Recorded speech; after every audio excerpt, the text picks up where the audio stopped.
Bonjour à tous, je me prénomme Roselyne, je vous présente ma nouvelle rubrique. Cette rubrique, elle concerne le jeûne à sec. Le jeûne à sec, c'est quoi? C'est le fait de ne pas boire ni manger pendant un certain nombre de jours, de semaines ou de mois. Voilà, donc il est conseillé généralement de jeûner une fois par semaine, hein. Ça, c'est pour laisser reposer le corps parce que le corps a besoin de temps en temps d'avoir un peu de repos. Voilà, ça peut être un jeûne pour se désintoxiquer le corps, l'esprit, l'âme. Et mon jeûne concerne plus les nés de nouveau. Donc, c'est-à-dire ceux qui ont donné leur vie à Jésus, ceux qui ont confessé, ceux qui sont baptisés d'eau et aussi d'esprit. Le faire pour vous, pour moi, pour nous, c'est en fait un jeûne spirituel. J'ai eu à le faire plusieurs fois, c'est-à-dire j'ai fait un jeûne de 3 jours à sec, 4 jours, 5 jours, 7 jours, et puis 4 mois, j'ai fait un jeûne à sec de 10 jours. Voilà, 10 jours sans manger, sans boire, avec plusieurs supports, c'est-à-dire des supports inconditionnels, le support spirituel. Donc, c'est-à-dire, si on ne nourrit pas l'âme, il faut forcément nourrir quelque chose, il faut nourrir l'esprit.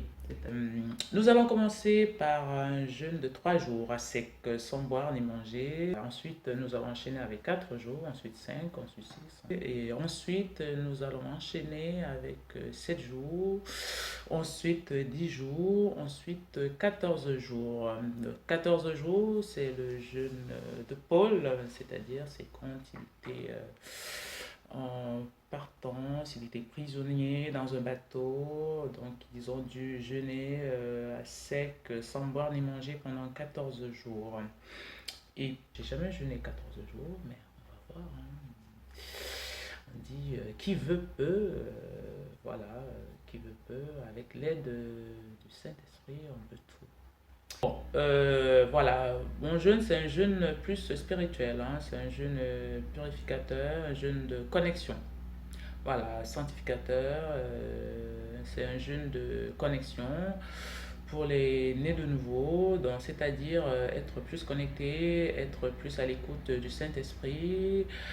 Et quand on jeûne, on doit avoir des supports. Donc les supports, c'est-à-dire le premier support, c'est le support, oui, la parole. La parole, voilà, il faut lire la Bible, il faut méditer, et puis il faut lire d'autres choses, hein. Moi, je lis autre chose aussi en dehors de la Bible. Pendant mes moments libres, surtout la Bible. Je dois lire la Bible pendant le jeûne, donc tôt le matin ou tard le soir, et prier. Au moins méditer, lire la Bible au moins 2 heures, voilà, minimum 2 heures, ça dépend de chacun. Parce que si on ne nourrit pas le corps, si on ne nourrit pas l'âme, il faut forcément nourrir quelque chose. Il faut nourrir l'esprit pour pouvoir pour pouvoir se fortifier intérieurement. Donc, il faut forcément nourrir l'esprit pour pouvoir être connecté à Dieu, pour pouvoir être à l'écoute du Saint-Esprit, pour pouvoir être positionné à la fréquence spirituelle de Dieu, à la fréquence, voilà, la bonne fréquence, voilà. Et voilà, donc il faut lire. Et puis, quand on jeûne à sec, c'est clair qu'on doit s'isoler. On doit s'isoler, mais bon, on ne peut pas s'isoler parce qu'on a des activités, on a le travail. Pour les étudiants, il y en a qui vont, voilà, qui vont à l'école, qui vont à l'université, donc on ne peut pas forcément s'isoler. Donc voilà, le premier et le deuxième jour, je vous préviens, ce sont les jours les plus difficiles. Voilà, il y a une lutte, voilà, l'âme, l'esprit sont en lutte. Voilà, l'âme, c'est le centre de toutes les pulsions. Voilà, c'est l'âme qui t'ordonne, qui te dit qu'il est l'heure, qu'il est temps de manger. Mais Jésus, notre Seigneur Jésus, a dit dans sa parole, que l'homme ne vivra pas que de pain, mais qu'il vivra de tout ce qui vient de la parole de Dieu. Voilà. Donc, notre principal support, ce sera la parole. Voilà. Donc, on va remplir. Donc, si on ne remplit pas l'âme, il faut remplir l'esprit. C'est-à-dire, il faut méditer, lire la Bible, lire d'autres livres qui peuvent être spirituels ou autre chose. Mais en fait, il faut se nourrir autrement que par la bouche. Il faut se nourrir par les yeux. Voilà. Commencer ce jeûne mardi. Voilà, mardi soir à minuit. Donc ça fait un jour depuis cette nuit, minuit. Donc nous sommes jeudi matin 8h. Voilà, c'est le premier jour. Tout va très bien, je me sens en forme, je vais bien. Donc, comme je disais, c'est les 2 premiers jours qui sont les plus difficiles, hein. Mais ensuite, le 3e jour, ça commence à aller. Le 4e jour, on se sent de plus en plus en forme. On dort très peu parce que on n'a plus l'aspect digestion qui vient nous alourdir le corps. Donc, on est de plus en plus léger, on est de plus en plus bien intérieurement, on est de plus en plus connecté à partir du 3e, 4e jour. Voilà. Et puis, donc, mardi, je me suis pesé, j'étais à 55 500. En fait, bon, je suis pas très forte, je suis très menue. Ce matin, jeudi, 8h, je suis à 55. Donc, quand on jeûne à sec sans boire ni manger, on perd du poids, mais au bout d'un moment, le poids se stabilise. Donc,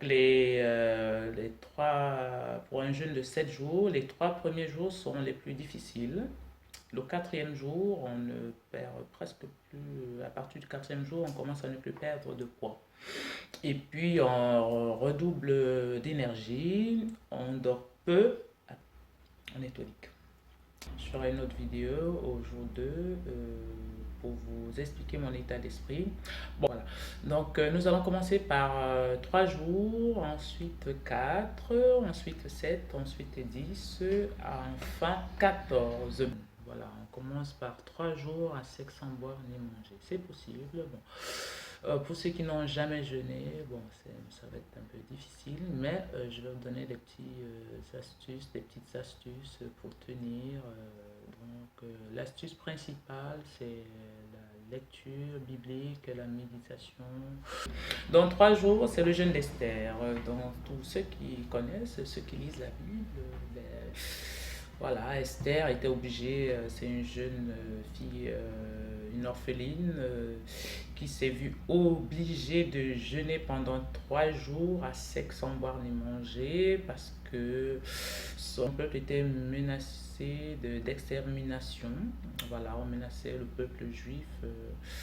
Et puis elle a dû jeûner pour demander audience